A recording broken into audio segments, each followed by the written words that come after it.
With a new Spider-Man movie comes a new Spider-Man villain.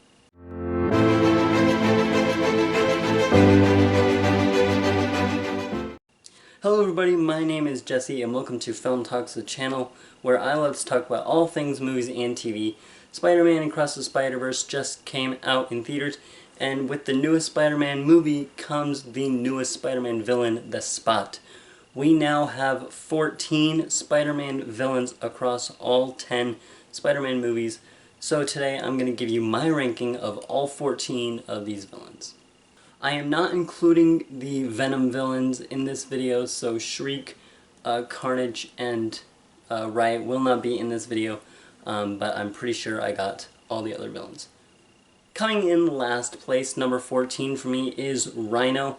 And honestly, most of the time I debate on whether or not I even count this guy as a villain, because he doesn't get that much screen time at all.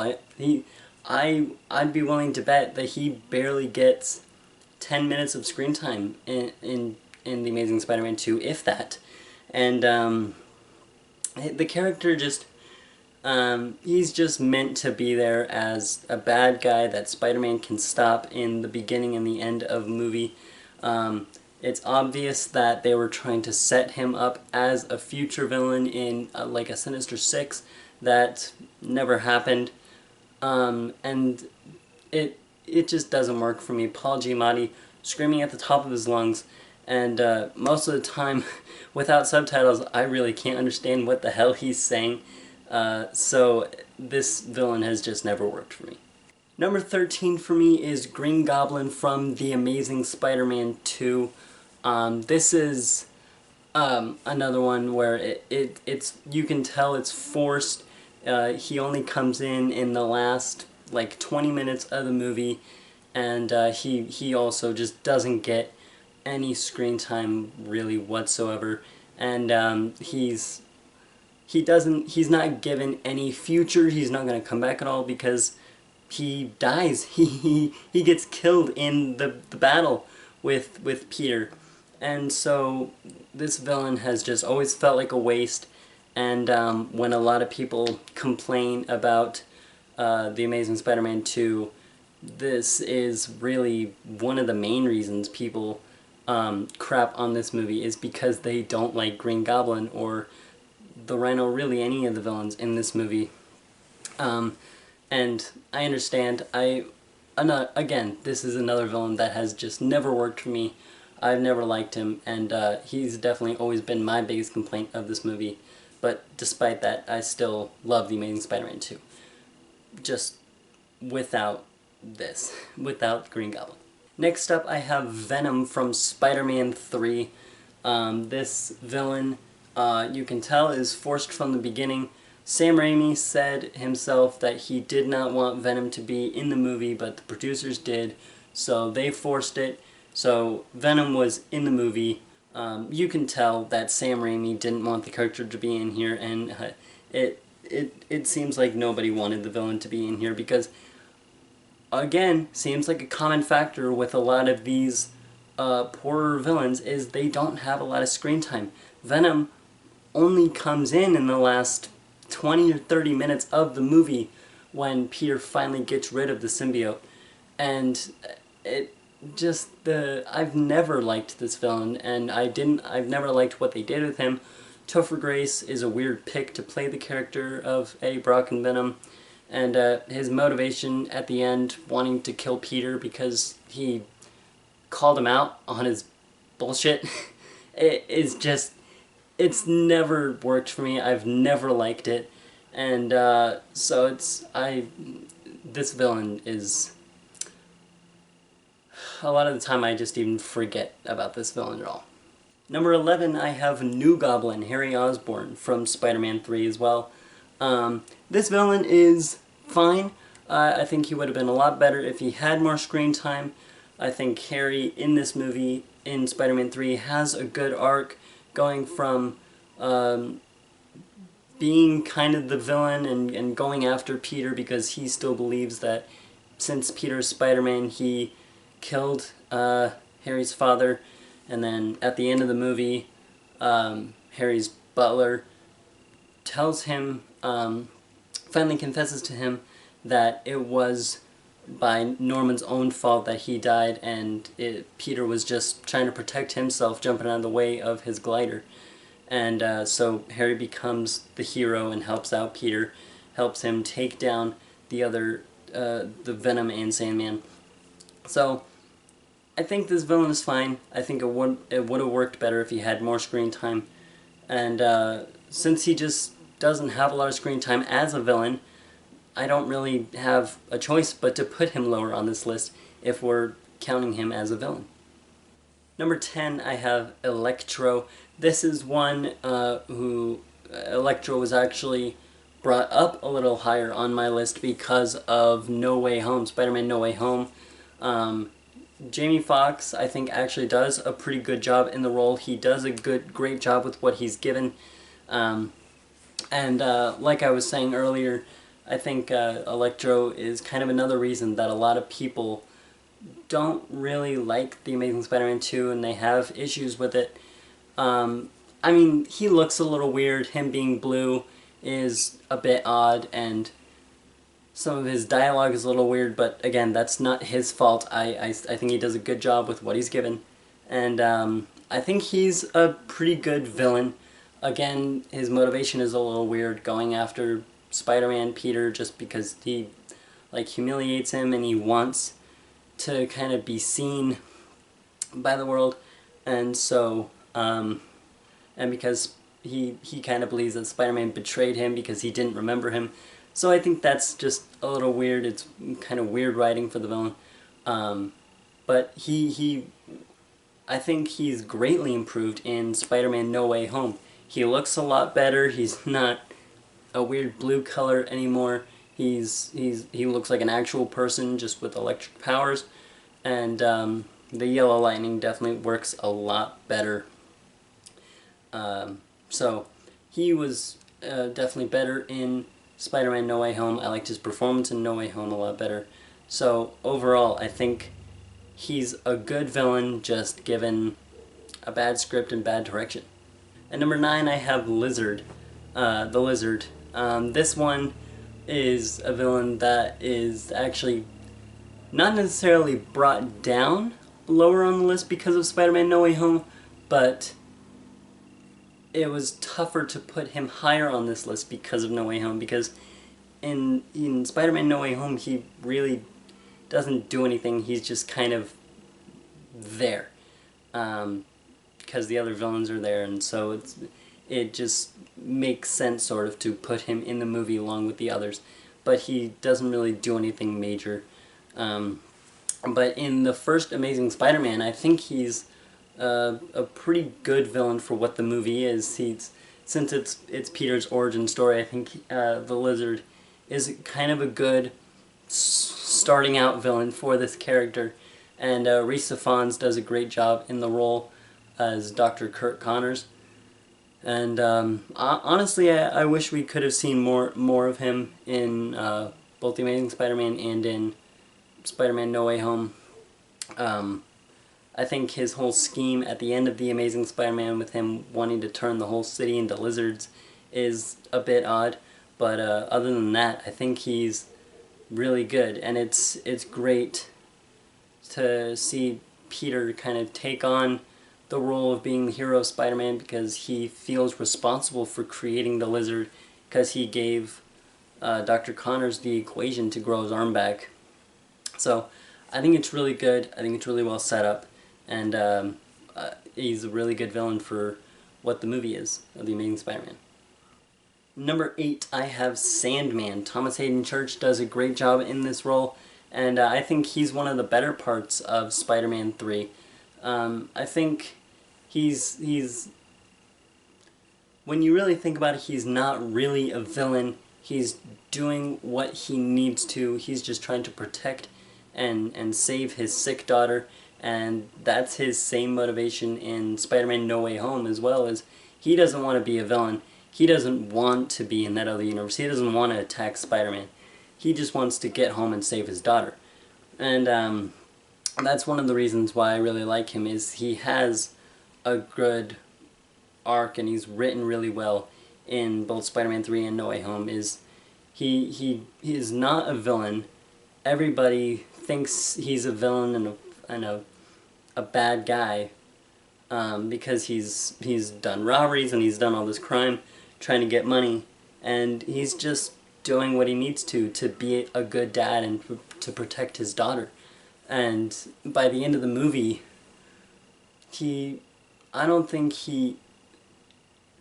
the only thing that I don't really love about his character, and I don't really get, is he never really has a great reason to become a full-on villain. And I really think the only reason that he wanted to go after Spider-Man is because he was stopping him from doing his robberies and getting his money.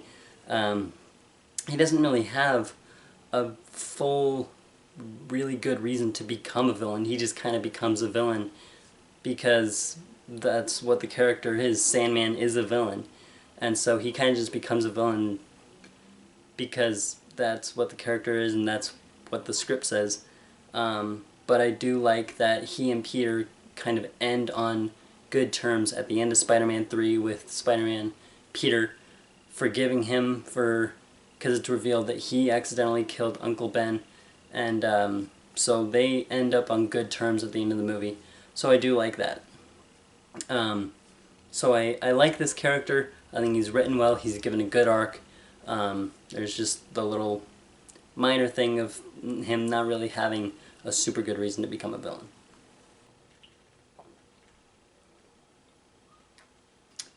Next up, number 7, I have The Spot, the newest Spider-Man villain introduced in Spider-Man Across the Spider-Verse. And this villain, I think, is kind of well written because he's kind of set up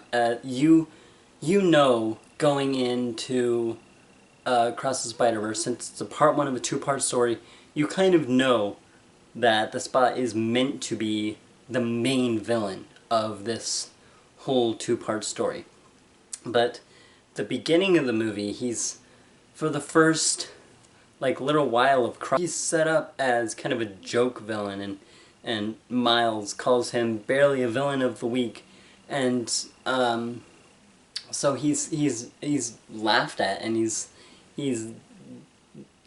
thought of as a joke by everyone. And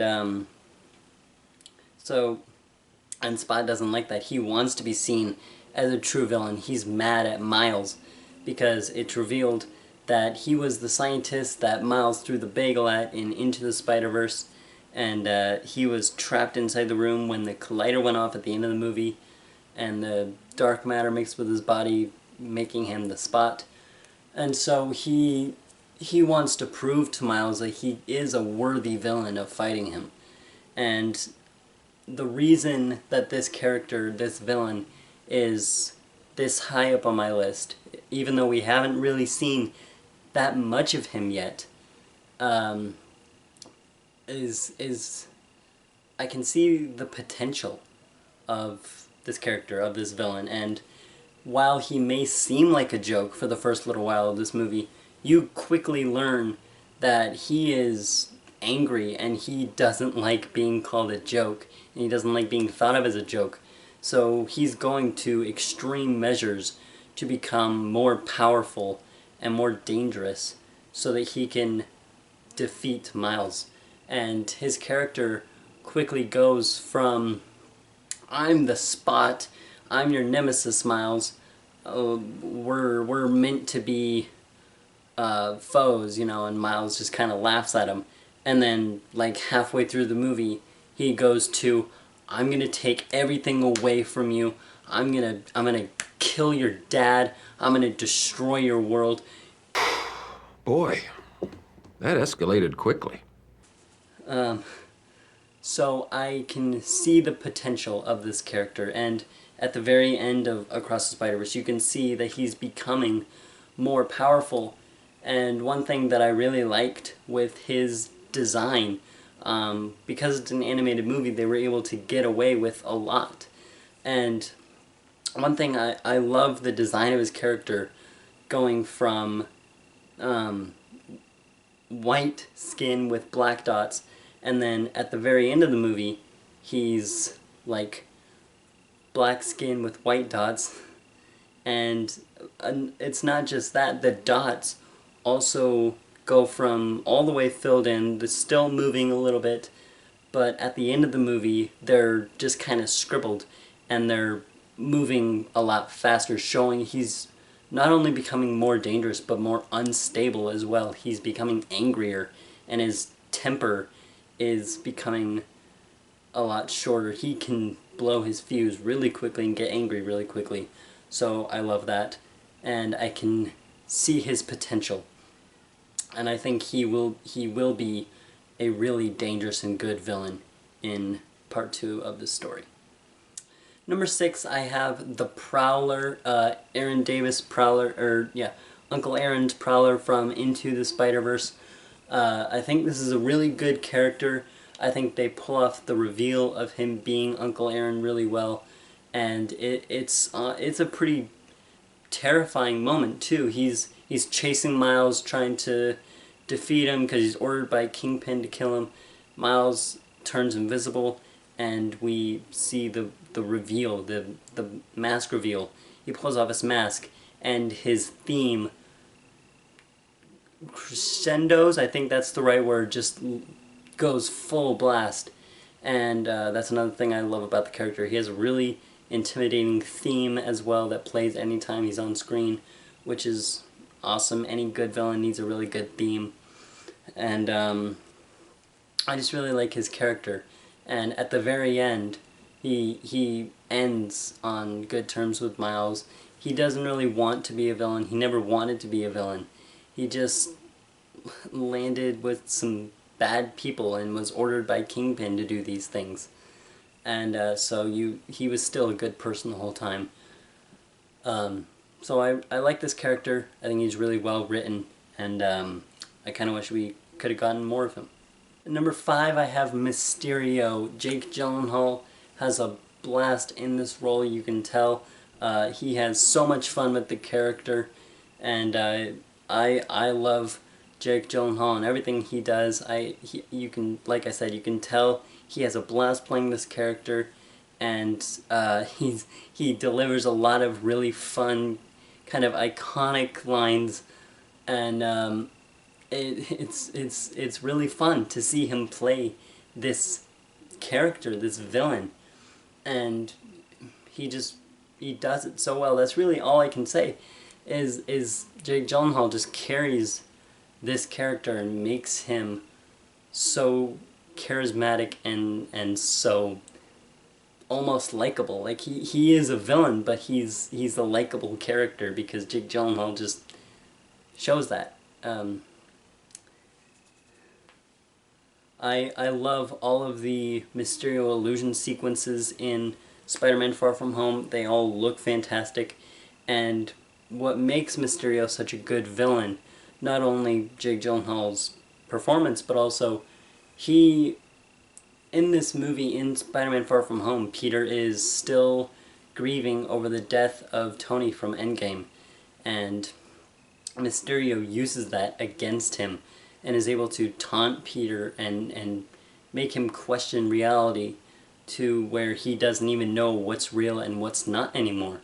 And so Mysterio is just able to mess with his mind and fool Peter to become the villain and hatch his scheme. Mysterio also technically wins at the end of Far From Home, being able to reveal Peter Parker's, Spider-Man's identity as Peter Parker to the world, which then leads to the events of Spider-Man No Way Home. So Mysterio is a really well-written character. Again, Jake Gyllenhaal does a phenomenal performance, and I love the character. Number 4, I have Kingpin. Kingpin from Into the Spider-Verse, and I really like this character because, like I've been saying with most of these villains, he's well written, and one thing that I think is super important for any character in a movie really, but mostly a villain, a good villain is understanding where they're coming from and being able to understand why they're doing what they're doing. If a villain has a fully fleshed out backstory and you understand where they're coming from and you're able to see their perspective, that's what makes a villain almost likable and what makes a villain more compelling. And they did that really well with Thanos. They did it well with a bunch of other villains that I can't really think of right now. And I think they did it well with Kingpin. You understand why he's doing what he's doing. He's trying to open up all these other universes to get his wife and kid back, because his wife and kid, he lost his wife and kid in Into the Spider-Verse. They didn't die, they just kind of saw him as a monster and left him. So he's trying to open up these other worlds to kind of try and get them back. So you understand his backstory, you know why he's doing what he's doing, and that's really what makes him this high on this list. Number 3, I have Vulture from Spider-Man Homecoming. Michael Keaton does a great job in this role. Michael Keaton carries this character. That's what makes him so high on this list, is his performance, really. And he can be scary at times, terrifying at times, especially the car scene near the end of the movie before their final battle, when he's dropping Peter and Liz off for Homecoming, and he puts the pieces of the puzzle together. He connects the dots and figures out that Peter is Spider-Man, and he has the chat with him in the car saying, if you try and stop me again, if you try and interfere with what I'm doing, I will kill you, and I will kill everyone around you that's close to you and that loves you. And so his performance just makes him a great villain and a great character. Again, it's kind of along the same reason with Mysterio. It's kind of what puts him this high on the list. And he can go from kind of charming and like, hey, you wanna drink or something, to, alright, I'm gonna steal this box of tech, and if you try and stop me, I'm gonna kill you. And so he's a really great character, and I like his performance a lot. And he's also another one where he is a villain, but he's not a villain just to be a villain. He's doing what he needs to. He's trying to provide for his family. He's like Walter White. He's doing bad things for the right reason, doing what he needs to provide for his family. So I like his character, and he's great. He's a great villain. Number 2, I have Dr. Octopus, Doc Ock. Alfred Molina, again with the actors. Alfred Molina does a fantastic job in this role. I love the way he plays the character, and he's a villain not by his own sake, but because he kind of by his own fault. It's just because the technology that was supposed to keep him sane and keep him from becoming a villain was destroyed. It was broken. So the claws took over by themselves, and it wasn't really him. It was the claws controlling his mind.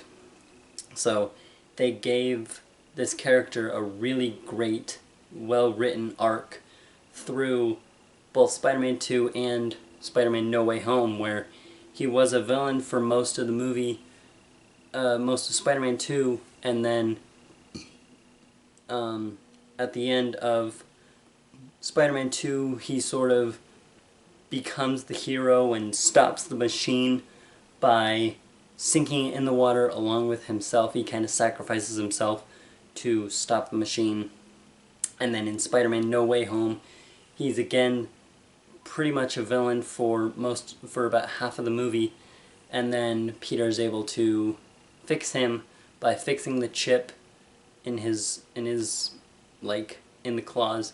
He fixes the chip and he becomes good again. He becomes himself again, And so they gave him a good arc. He's well written, and Alfred Molina does a great job. But number one for me is Green Goblin. I love this villain so much, have ever since I saw the first Spider-Man movie, and there are several reasons why Green Goblin is my favorite villain in the Spider-Man movies. First and foremost, Willem Dafoe does a phenomenal job in the role, and I really enjoy how Willem Dafoe plays the character in a great way, and he's also really well written, where in the first movie he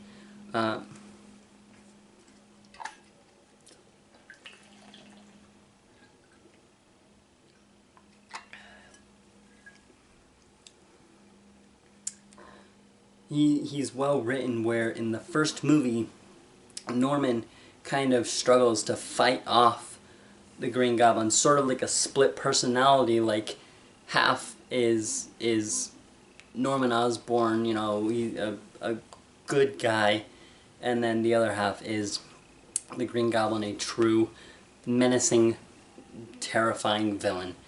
And so he does that really well.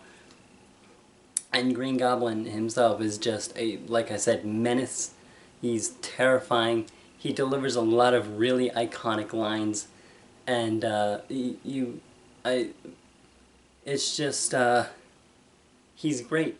And Green Goblin is proved to be a really strong and really deadly villain, especially in the first Spider-Man movie. He beats up people left and right, and at the end of the movie, he is beating Spider-Man up. Green Goblin, when you stop and think about it, Green Goblin kicks Spider-Man's ass 2 different times. First in Spider-Man, the first Spider-Man, Tobey Maguire in the first Spider-Man, and then Tom Holland in Spider-Man No Way Home. And in Spider-Man No Way Home, Green Goblin is the one that kills Aunt May, that ultimately kills Aunt May. So he just does, Norman Osborn, Willem Dafoe just does a great performance. Green Goblin is proved to be a really strong and really deadly and terrifying villain. And I think it's going to take a lot in the future to top what this villain was able to do. That is my ranking of all 14 Spider-Man villains. I did not include Miguel O'Hara's Spider-Man 2099 in this video because he's not really a villain, although he is a pretty big antagonist. If I were to include him, I probably would have put him at number 6, just above the Prowler. What is your ranking of the Spider-Man villains? Let me know down in the comments which one is your favorite, which one is your least favorite. And I have a lot of other Spider-Man content coming out this week, so stay tuned for that. In the meantime, like this video, subscribe to my channel so you never miss out on any of my content. It would really mean a lot to me. Share this video with your friends and family. And until next time, I will see you. In the meantime, I will see you in my next video. Goodbye.